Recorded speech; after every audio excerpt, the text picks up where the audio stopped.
Alright, so let's talk about coming up with a list of features and details of what your software is going to include. Okay, you got to remember to keep it simple though, because it's not about how many fancy features and buttons that your software has. It's about how the software can benefit the user. Okay, because sometimes it's the most simple software that can become a best selling product. Okay, but before you can approach a software developer, you must have a list of features and details about the software product you plan to create. Okay, so to get ideas, you can look at other software products in a similar industry. Uh, and also, what you can do is go to a website called hotscripts.com. And this site includes programs and scripts in every popular programming language. So, this is a great way for you to get familiar with the different types of software out there. And you could also read the reviews for the various software products on that site. And basically, the more knowledge that you have, the better the software you can have developed. I've been an internet marketer for several years now. One thing I've noticed is that a lot of the marketers that create software products are the ones that end up having seven-figure businesses. So that's one of the reasons why you want to get into the software business. I'm not saying that you're going to have a seven-figure business or a six-figure business, but it is a very lucrative industry.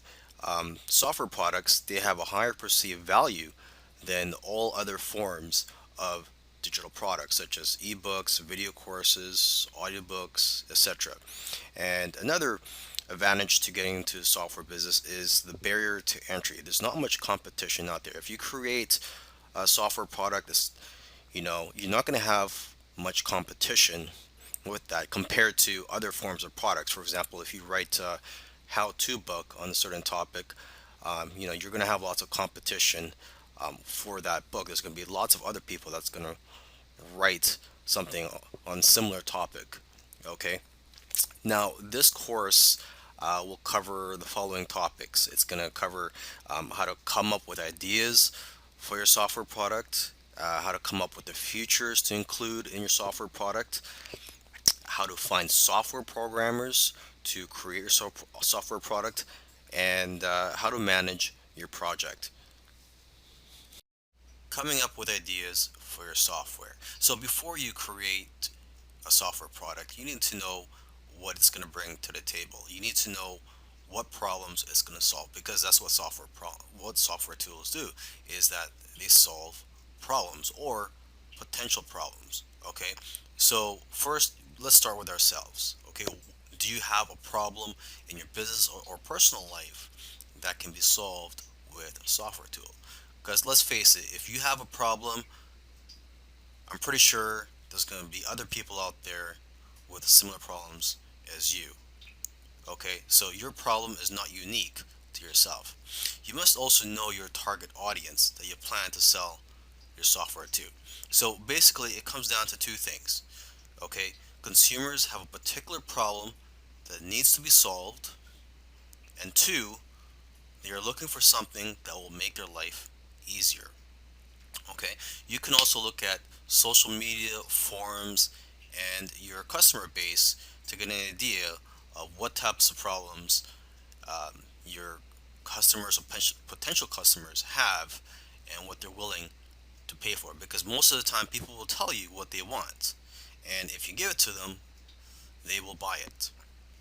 Okay, and oftentimes it's simply a matter of taking something that already exists and making it better, or expanding on the current software. So you got to ask yourself, what software out there has room for improvement?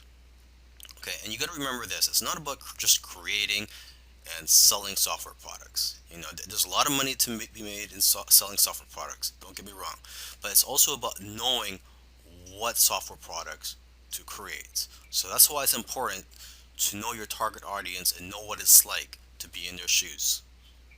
Now let's talk about finding software programmers for your project. Now there are various sites that you can go to find programmers where they will bid on your projects, and you can select the programmers based on the best price.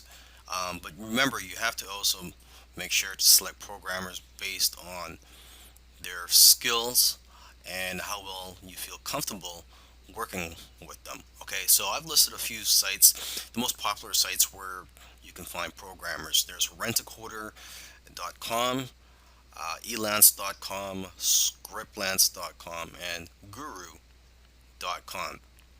And you can also go to coding forums or other types of forums where programmers hang out to find people that are passionate about creating software products.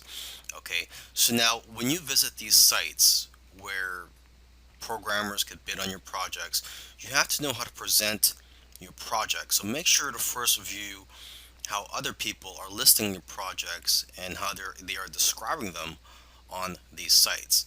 Okay, and you have to also be very careful. You don't want to give out too much information about your project because you don't want people stealing your ideas.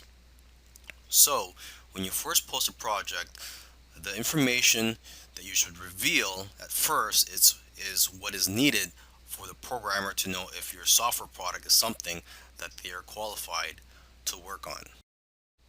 When you're working with your programmer, you have to be very clear on what you want and be specific with the details. So you have to make sure you've done your research already before you hire someone to start working on your project. Okay, and you should also find out how long after they finish creating your software will they be able to fix any bugs. So in my opinion, it should be at least 6 months after they've completed the software, where they could still fix anything that's wrong with your software. Another thing you want to do when you're creating a software product is not to just outsource everything to the programmer and then just be hands off. I mean, you really have to get involved and get your hands dirty if you really want this to be a successful software product.